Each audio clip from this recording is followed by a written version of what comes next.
Today we're going over two parts of the Unfinished Tales, the words of Hurin and Morgoth and the departure of Turin. If you're new here, welcome to Heart of a Halfling. We talk about Lord of the Rings and do some Lord of the Rings things. So let's get started.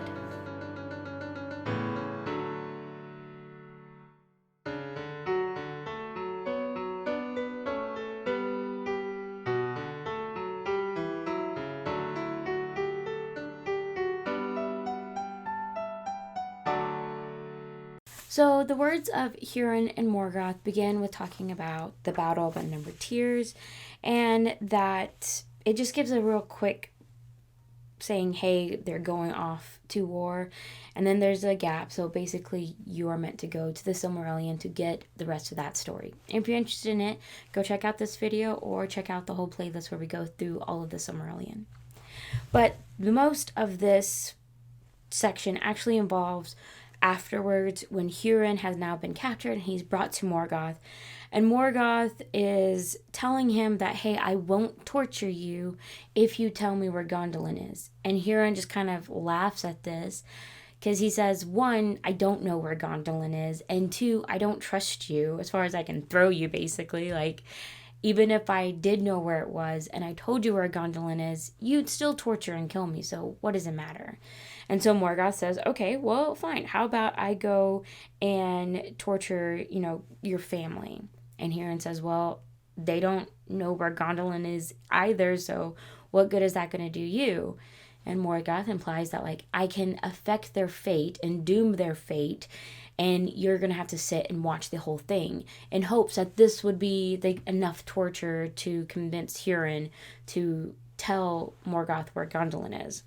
And Hurin says, I know you're lying. You're not king over the earth. You can't affect fate. Like, I know you're lying. And Morgoth gets upset with this because he's like, do you know the power of Manwë and Varda? Like, I'm way better than they are. And you like, how can you say I can't affect fate, basically? But Hurin is sticking to his answer, and he's like, I'm not going to tell you anything. You can torture me as much as you want, but I'm not going to say anything. And Morgoth says, well, okay, I'm going to doom your family's fate, and you're going to have to sit here and watch all of it. And Hurin is just unrelenting and goes, it's just kind of like, okay, fine, whatever. So now we get to the departure of Turin. And again, this is after the battle. The Easterlings are now in Hithlum, and so we have the men forcing women to marry him, such as Broda marrying Arwen's cousin Erin. You have the torturing of women, children, and the elderly. However, nobody really wants to mess with Morwen because they fear her. Like, they don't know if there's some sort of magic behind her, but there's something about Morwen that really scares the Easterlings to kind of leave her alone. But in the back of her mind, she hears, her conversation with Hurin that when the time comes, not to wait for him, but to go, to just leave, get her and Turin to safety. But Morwen is grieving over this. She's pregnant. Turin's almost 9 years old. Like I said, she's pregnant. She's missing her husband. She wants to wait. And there is a bit of pride behind this as well. And it says that this is the first strand of the fate of Turin that was woven, that Morwen is ignoring the advice that Hurin gave her to leave quickly. So again, we've got some time that goes by. Morwen is finally realizing, like, I can't keep Turin safe for much longer. Like, the Easterlings are starting to get closer to her home. She's been able to keep Turin a secret, but she knows that if he's kind of revealed, that he's going to die. And so she realizes that, like, her time to get him out of here is dwindling and she needs to hurry up. So she decides to send Gethron and Grithanir, two men that are with her, to take Turin to Doriath. This is their time to go. And they want to, they try to convince Morwen to go as well, but she's pregnant, and it seems like she's very close to the end of her pregnancy, and she just can't risk that. She also knows that this is going to be a rough travel, that this is going to be hard, and she would just slow them down, endanger them, and it would just be better for them all to go without her.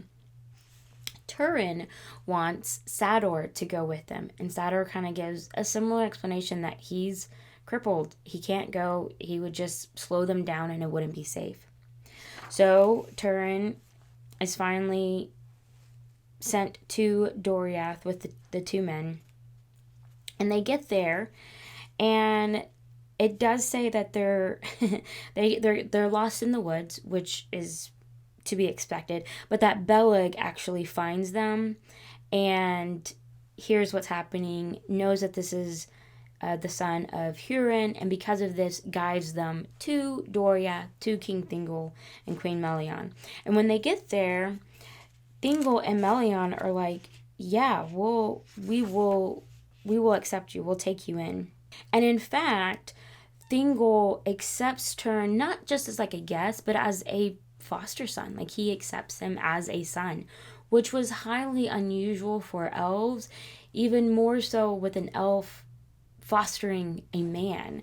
So I think this kind of shows where Thingol's heart might have been at this time, losing his daughter, both in a physical sense, as in like she literally like kind of died for a moment to go and get Baron, and then even coming back from death, has now left and is choosing to be mortal. So like, he's lost his daughter, and therefore I think that's why you have this moment of him doing something very unexpected and very unusual in fostering a man, fostering a son.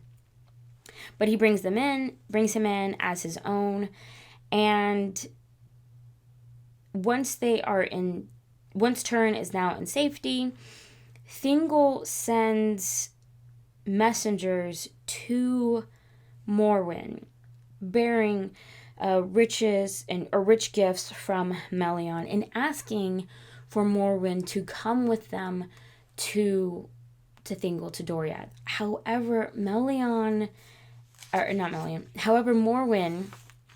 has given birth, and so now what we have is sort of this issue of Morwen knowing that she probably should go, but can't, or at least believes she can't, because she has a newborn child. That, I mean, again, this is a hard travel, and she can't leave just up and go, And so she tells them no, and it does say that there is some pride in this as well, that she's just choosing to remain here. But she does give the elves, the messengers, the helm of Hador. And it says that she's trying to conceal her poverty, and so she gives them like this extraordinary item, so the helm of Hador that's been passed down. And so they take it to Thingol, they give it to him, and Thingol, knowing that this helmet's history, so it was made by dwarves, and in fact was worn by Azagal, Lord of Belagost, who was slain by Glaurung in the year of lamentation. And then this helm was given to Madros, and then from there Madros gifted it to Fingon, and then Fingon gave it to Hador, because this is a dwarf helm. It was made for dwarves, so it doesn't actually fit any of the features of elves. It doesn't work for them. So he gifts it to Hador and his son Galdor. And then from there, it goes on, and we get it to Hurin. So Thingol, realizing that, like, man, he can't really do anything with it, he actually tells Turin that this was a gift from his mom to him, and that it's a heritage item, and that it's for Turin. But it ends saying that, Turin is too young to even lift the helm, and doesn't really care because of just how sad he is. So that's these two sections. It's not very long, but there are some points where it like explicitly states that fate has taken over. And there's a couple of points where you just see where Turin, you start seeing that grief really sit on Turin. So you have the point where he's, sad that Sador can't come with him, but he's still trying to keep like a brave face over that. You see where Morwen ignoring Hurin's advice is that first strand in his fate. And it says the first of the sorrows of Turin is when Turin is leaving and he looks back at his home and cries out in anguish, "Morwen, Morwen, when shall I see you again?" And Morwen, who's pregnant, hears the cry of her sons, and all she can do is clutch the post of the door so that her fingers were torn. And this was the first of the sorrows of Turin. And then we see that, there's so much, there's more sorrow in his heart because of the fact that Morwen doesn't come to Doriath. So it's so heartbreaking and it's so sad. I don't really know how much, I don't particularly think that Morgoth is having just a ton to play in as far as like their fate. I know it says that her ignoring the advice of Hurin is the first strand of the fate of Turin, but I don't see how Morgoth would have had any part to play in that, other than he had taken Hurin captive, and so Hurin wasn't with Morwen. But that's so like indirectly that I don't really see how Morgoth is playing a part here. I think that's just Morwen grieving. And like this is such a sad story. And we're not even like into the deep stuff yet. It's just so sad that you have a mom who has lost her daughter, has, as far as she knows, lost her husband. I think she's holding on to the hope of her husband, but she doesn't really know. It says that she doesn't believe that he's dead, but how is she supposed to know at this point? And then she knows that she has to send her son away. And to hear like him cry out for her, oh my gosh. My next thought though in reading this was like, when was she planning, like, or was she even planning to get her and her daughter, get Nienor out of Hithlum and into Doriath? I mean, I'm assuming, obviously she did because she eventually does, but like,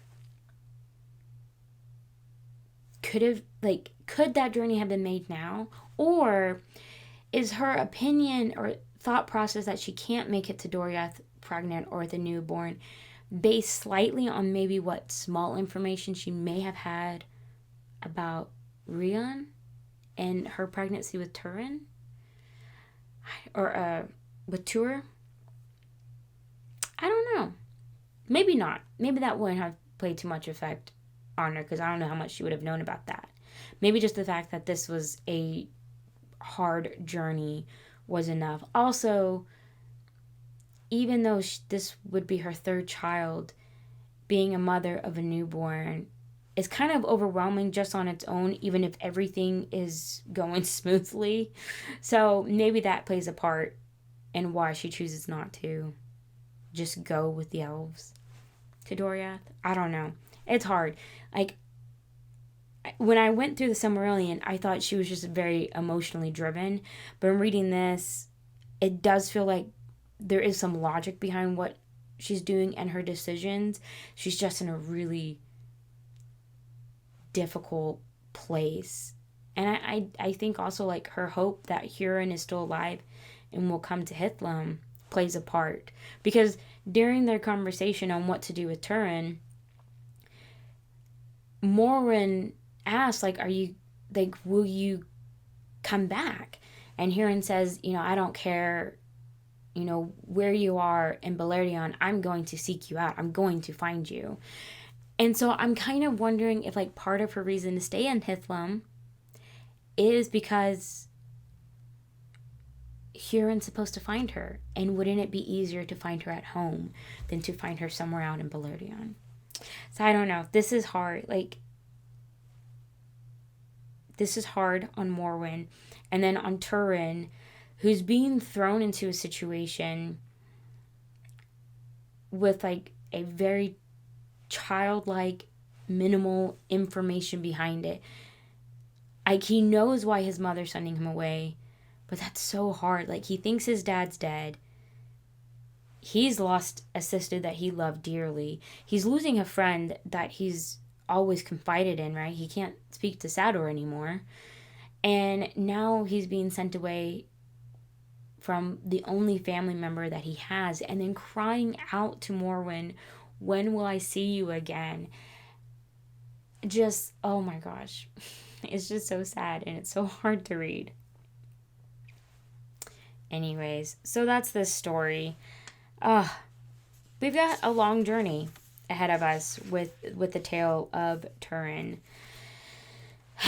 But I hope you guys will stick along as we dive deeper into this story, deeper into everybody's, really the logic behind everybody's choices. How much does fate actually play a part in what's happening, or how much does Morgoth play a part in affecting their fate, I think is the bigger question. Not so much that fate is occurring, like that fate is playing a part in what's happening, but more, how does Morgoth play a part in the changing of their fate? So far, I don't think a whole lot. When I read the Silmarillion, my opinion was not at all, outside of Glaurung. That was like his only form of manipulating their fate. And even that was really more up to Turin than to Glaurung. But we'll get into all of that later. As of right now, I think they're just dealing with a very challenging situation, and the outcome is challenging and sad. And that's kind of it. But I hope you guys enjoyed this. I hope you guys enjoyed these two sections. They're short, I know, but that's how it goes sometimes. But I hope you guys still enjoyed it. If you have any differing opinions, please let me know what your thoughts are on Morwen. Is she being emotional? Is there logic behind this? Do you think Morgoth is playing a part on that first strand of fate in Turin's life? Or do you think that that's just the fate of Iluvatar playing a part in Turin? So let me know what your thoughts are. Ultimately, though, I hope you guys have a wonderful, blessed week, and may your homes be filled with food and cheer. Bye!